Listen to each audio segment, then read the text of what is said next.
Hello everyone, আশা করছি সকলে ভালো আছো। সকলকে আমার ইউটিউব চ্যানেল নলেজ ব্যাংক টুকেতে স্বাগত। আজকে আমি তোমাদের হাইমালসার টেস্ট পেপার 2024-25-এর ম্যাথামেটিক্সের পেজ দুশো 13 নম্বর সেটের যে সমস্ত শর্ট কোশ্চেনগুলো আছে, অর্থাৎ এমসিকিউ, শূন্যস্থান, সত্য মিথ্যা, এগুলো নিয়ে আমি আজকের এই ভিডিওয় আলোচনা করব। ঠিক আছে? এবং অ্যান্সারগুলো বলার আগে তোমাদের বলবো, চ্যানেল নতুন থাকলে চ্যানেলটিকে সাবস্ক্রাইব করে নিও, তার সাথে সাথে পাশে থাকা বেল আইকনটি ক্লিক করে নিও, যেন পরের ভিডিও দিলে তোমরা সেই ভিডিওটার নোটিফিকেশন সঙ্গে সঙ্গে পেয়ে যাও। ভালো লাগলে অবশ্যই বন্ধুদের সঙ্গে শেয়ার করবে, কমেন্ট করে জানাবে। ঠিক আছে? তাহলে শুরু করা যাক। এবং তার সঙ্গে বলবো, যদি তোমরা পিডিএফ নিতে চাও ম্যাথামেটিক্সের 1 মার্ক এবং 2 মার্কের, তার সঙ্গে ফিজিক্যাল সায়েন্স, লাইফ সায়েন্স এবং ম্যাথামেটিক্সের বড় কিছু কোশ্চেন করেছি। আর এইটুকু যেটুকু টাইমে সেটুকুর মধ্যে আমি কিন্তু বড় কোশ্চেনগুলো করার চেষ্টা করব। আর তার সঙ্গে হচ্ছে হিস্ট্রির আমি 2 মার্কগুলো করার চেষ্টা করি, সেগুলো পাবে। যদি সব পিডিএফ নিতে চাও তাহলে তোমরা 125 টাকা আমি তার দাম রেখেছি। ঠিক আছে? তো তোমরা যদি পিডিএফ নিতে চাও তাহলে তোমরা আমার এই ডেসক্রিপশনে দেওয়া হোয়াটসঅ্যাপ নম্বরে যোগাযোগ করতে পারো। সেটা আমার ভিডিও ডেসক্রিপশনে দেওয়া আছে। ঠিক আছে? নম্বরটা। তাহলে শুরু করা যাক। প্রথমে আমরা এমসিকিউ নিয়ে আলোচনা করব। এমসিকিউ প্রথম যে একের কোশ্চেনে যেটা বলেছে সেটা দেখো। বলেছে কোনো মূলধন 10 বছরে দ্বিগুণ হলে বার্ষিক সরল সুদের হার কত? একটা জিনিস মাথায় রাখবে যে কোনো মূলধন যদি কোনো বছরে দ্বিগুণ বলে, তার মানে তার আসলের পরিমাণ যা হবে, সুদের পরিমাণটা সেটা হবে। যদি আসল 1 লাখ হয় তাহলে সুদের পরিমাণটা 1 লাখ হবে। যদি আসল তোমার 2 টাকা হয় তাহলে সুদের পরিমাণটা কী হবে? 2 টাকা হবে। তো এখানে আমরা আসল এবং সুদ তো দেওয়া নেই, তো ধরে নিলাম যে আসলের পরিমাণ হচ্ছে 100 টাকা। যদি 100 টাকা হয় তাহলে সুদের পরিমাণ কী হবে? 100 টাকাই হবে। তাহলে আসল এবং সুদ যদি 100 টাকা হয়, আর এখানে সময় দেওয়া আছে কত? 10 বছর। তাহলে সুদের হার বের করতে বলেছে। তো সরল সুদের হারের ফর্মুলা আমরা কী জানি? যে আর সমান ফর্মুলা কী জানি আমরা? যে আই ইন্টু 100/পিটি, এটা হচ্ছে আর এর মান। আমরা সুদের হারের ফর্মুলাটা জানি যে আর সমান আই ইন্টু 100/পিটি। এখানে আই এর মান 100 ইন্টু 100/পিটি, পি এর মান হচ্ছে 100 আর টি এর মান 10। তাহলে এ 100 কেটে যাচ্ছে, এ শূন্য কেটে যাচ্ছে, পড়ে থাকছে কি? 10।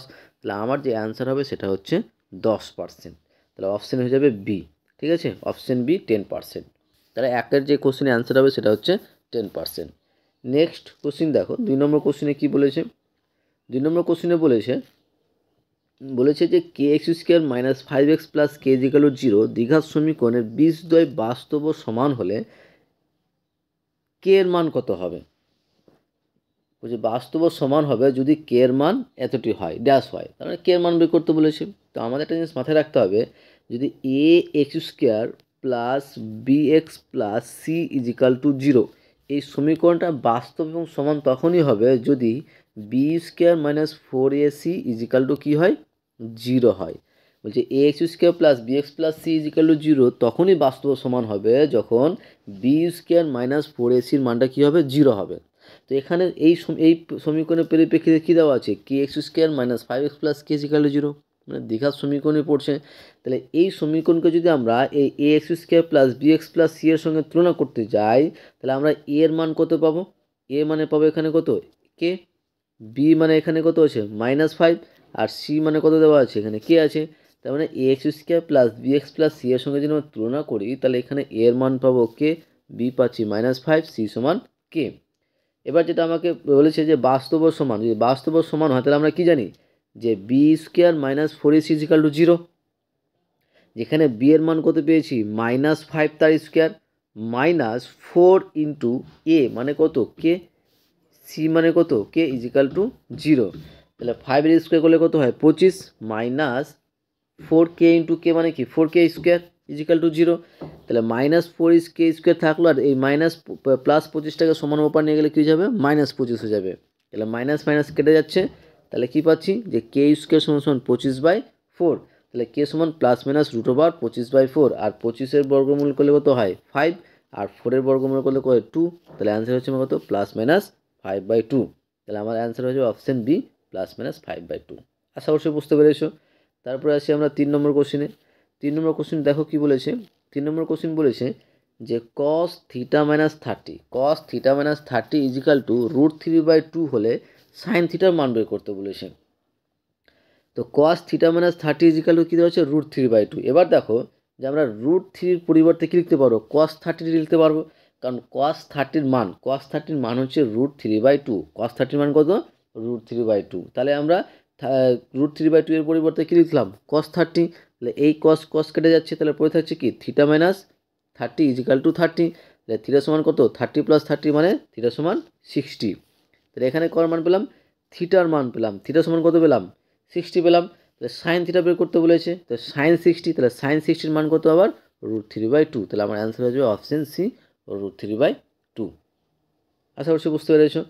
তারপরে আসি 4 নম্বর কোশ্চেনে দেখো। 4 নম্বর কোশ্চেনে বলেছে যে ও কেন্দ্রীয় বৃত্তের এবি ও সিডি যা দুটির দৈর্ঘ্য সমান, কোন এটা হলে কোন সিওডি এর মান বের করবো। একটা জিনিস মাথায় রাখবে যে একটি বৃত্তীয়, যদি একটা বৃত্তের মধ্যে যদি দুটো জ্যায়ের দৈর্ঘ্য সমান হয়, তাহলে তাদের যে বিপরীত কোণ দুটো পরস্পর কীভাবে সমান হবে। তো এই যা সমান, তাহলে এই কোণটা দেওয়া আছে আমার এওবি দেওয়া আছে 60 ডিগ্রি, তাহলে এই কোণটা কত হবে, এই কোণটা হবে তোমার কি বলো তো 60 ডিগ্রি হবে। তাহলে অ্যান্সার হবে অপশন সি। তারপরে নেক্সট 5 নম্বর বলেছে যে একটি ঘনকের সমগ্রতলের ক্ষেত্রফল 384। একটি ঘনকের সমগ্রতলের ক্ষেত্রফল 384 বর্গমিটার হলে ঘনকটির কর্ণের দৈর্ঘ্য কত। একটা জিনিস মাথায় রাখবে, এই ধরনের অঙ্ক যদি থাকে তাহলে এটার জন্য একটা ছোট্ট একটা ফর্মুলা আছে, ঠিক আছে। যে ছোট্ট ফর্মুলা মনে রাখলে গেলে কিন্তু আমাদের আর অন্য কিছু ক্যালকুলেশন করতে হবে না। কীরকম, যে কর্ণের স্কোয়ার সমান হচ্ছে সমগ্রতলের ক্ষেত্রফল/2, অর্থাৎ ডি সমান আমরা পাবো যে √s/2। ডি সমান হচ্ছে √s/2। এটা হচ্ছে আমাদের ফর্মুলা, অর্থাৎ সমগ্রতলের ক্ষেত্রফল আর কর্ণের দৈর্ঘ্যের মধ্যে সম্পর্ক। সমতলের ক্ষেত্রফল কর্ণের দৈর্ঘ্য সম্পর্কটা কি, যে ডি সমান কর্ণের দৈর্ঘ্য সমান সমতলের ক্ষেত্রফল/2। তাহলে এখানে আমরা কর্ণের দৈর্ঘ্য ডি সমান কি লিখতে পারবো, কর্ণের সমতলের ক্ষেত্রফল দেওয়া আছে 384, তাহলে √384/2। তাহলে 384কে 2 দিয়ে ভাগ করলে আমরা কী পাবো, 192 পাবো। আর √192 পরিবর্তে আমরা লিখতে পারবো 8√3, কারণ দেখো এই যে এখানে 192কে আমরা ভেঙেছি, ঠিক আছে। ভেঙে দেখো আমরা পাচ্ছি তোমার 6টা 2 পাচ্ছি এবং একটা 3 পাচ্ছি। তো 6টা 2-এর পরিবর্তে 3টা 2, তাহলে 3টা 2-এর গুণফল হলো 8, আর ভিতরে √3 আছে থাকলো। তাহলে অ্যান্সার হচ্ছে আমার অপশান ডি, 8√3। আশা করছি বুঝতে পেরেছো। তারপরে নেক্সট কোশ্চিন দেখো। নেক্সট কোশ্চিনে বলেছে যে একটি উলম্ব দণ্ডের ছায়ার দৈর্ঘ্য দণ্ডটির উচ্চতার ড্যাশ গুণ হলে সূর্যের উন্নতির কোণ হলো কত। এখানে কিন্তু তোমাদের কোশ্চেনে কিন্তু যে টেস্ট পেপারে যে কোশ্চেনে দেওয়া আছে এখানে কিন্তু উজ্জ্ব আছে, ঠিক আছে, বা টাইপিং মিস্টেক হয়েছে, কোথাও ভুল হয়েছে। তো এখানে তোমরা √3 দিয়ে করবে, ঠিক আছে। তোমাদের বইয়ে অঙ্ক আছে সেটা এখানে √3 গুণ আছে। √3 পরিবর্তে তোমার 1/√3 থাকতে পারে, আর অন্য কিছু থাকতে পারে, ঠিক আছে। তো যেহেতু তোমাদের বইয়ে √3 আছে, আমি √3 দিয়ে করাচ্ছি। তো বলেছে যে যদি ছায়ার দৈর্ঘ্য দণ্ডটির উচ্চতার 2 গুণ হয়, √3 গুণ হয়, তাহলে সূর্যের উন্নতি কোণ কত। এখানে ধরলাম যে এখানে যে এইটা যে দ্বন্দ্ব আছে, এই দ্বন্দ্বটার দৈর্ঘ্যটা ধরলাম, উচ্চতা ধরলাম কত, এক্স। তাহলে উচ্চতা যদি এক্স হয়, তাহলে ছায়ার দৈর্ঘ্যটা কী হবে, √3x হবে। এবার দেখো এটা কী পেলাম, লম্ব, এটা কী পেলাম, ভূমি। তাহলে এই কোণটা থিটা বের করতে বলেছে, তাহলে কি আমরা লিখতে পারবো ট্যান থিটা সমান কি লম্ব/ভূমি। লম্ব মান হচ্ছে এক্স আর ভূমি মান হচ্ছে কি √3x। তাহলে এক্স কেটে যাচ্ছে, পাচ্ছি কি 1/√3। আবার 1/√3 পরিবর্তে আমরা লিখতে পারবো কত, ট্যান 30। ট্যান কেটে যাচ্ছে, তাহলে থিটা সমান কত পেয়ে গেলাম, 30 পেয়ে গেলাম। তাহলে আমার অ্যান্সার হয়ে যাবে অপশান বি, 30 ডিগ্রি। ওকে, এবার আসে শূন্যস্থান পূরণ করো। শূন্যস্থান পূরণে বলেছে যে বার্ষিক a% হারে সুদের বি টাকার সরল সুদ ও চক্রবৃদ্ধি সুদের অনুপাত বের করতে বলেছে। এখানে দেখো আমার সুদের হার দেওয়া আছে, মানে আর দেওয়া আছে, তোমার পি দেওয়া আছে, মানে আসল দেওয়া আছে, হ্যাঁ।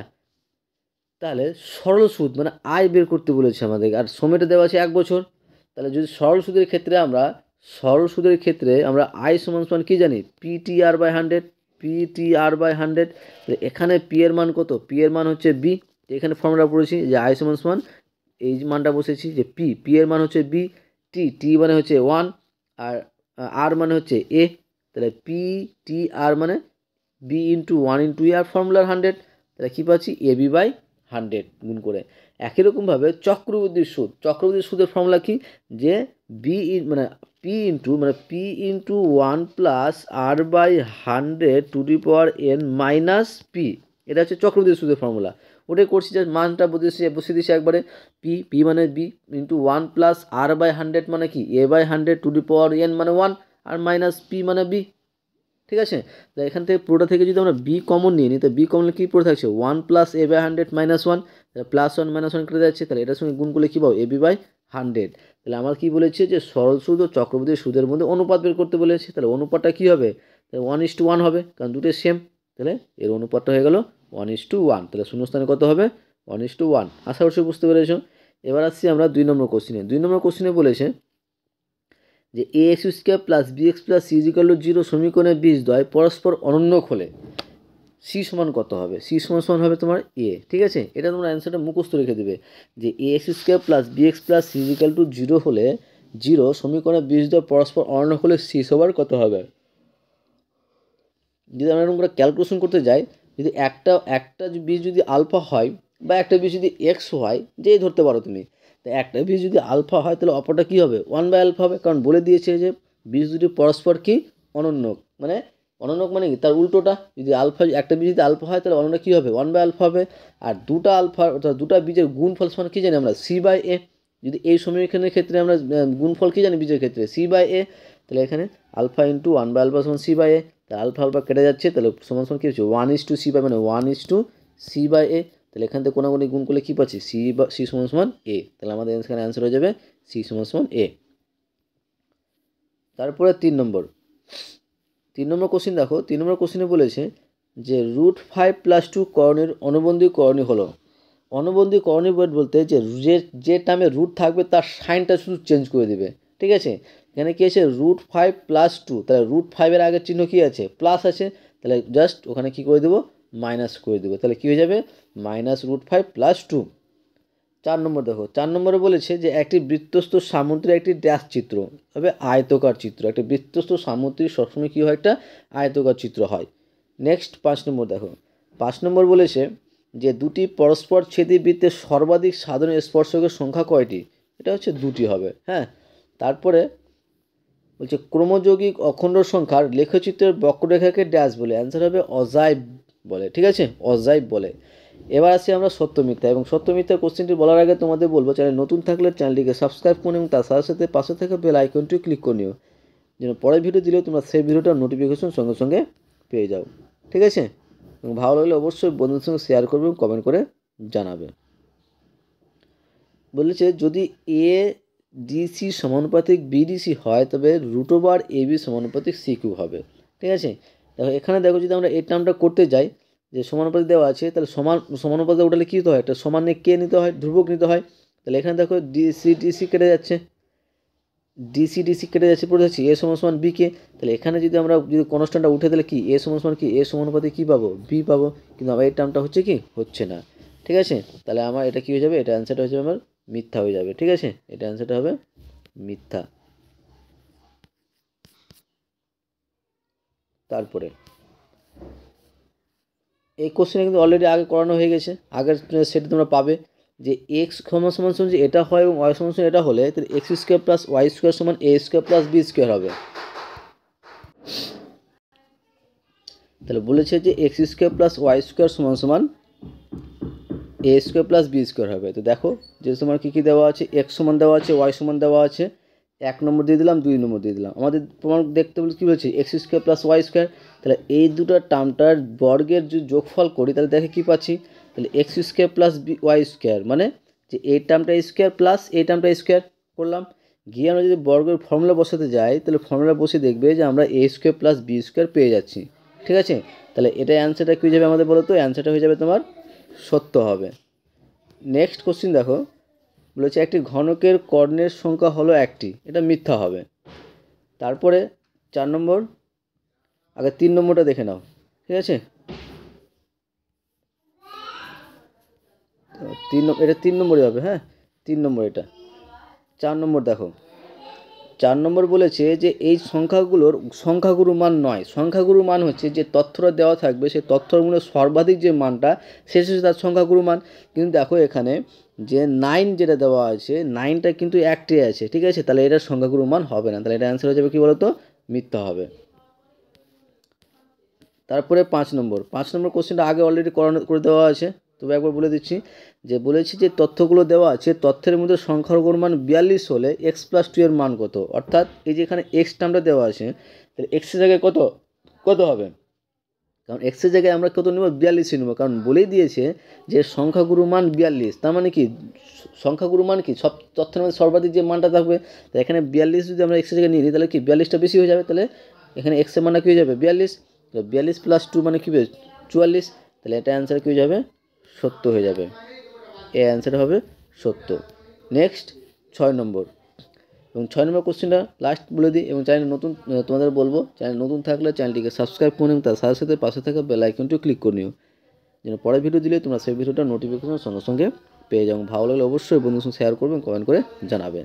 লাস্ট কোশ্চেন বলেছে যে একটি বৃত্তস্থ চতুর্ভুজের বিপরীত কোণ পরস্পর পূরক, একটি বৃত্তস্থ চতুর্ভুজের বিপরীত কোণগুলি পরস্পর সমান, এটা কী হবে, মিথ্যা হবে, কারণ একটা বৃত্তস্থ চতুর্ভুজের বিপরীত কোণগুলি পরস্পর সম্পূরক হয়, ঠিক আছে। ওকে, থ্যাংক ইউ, আশা করছি তোমাদের ভিডিওটা ভালো লেগেছে, থ্যাংক ইউ ভিডিওটা দেখার জন্য।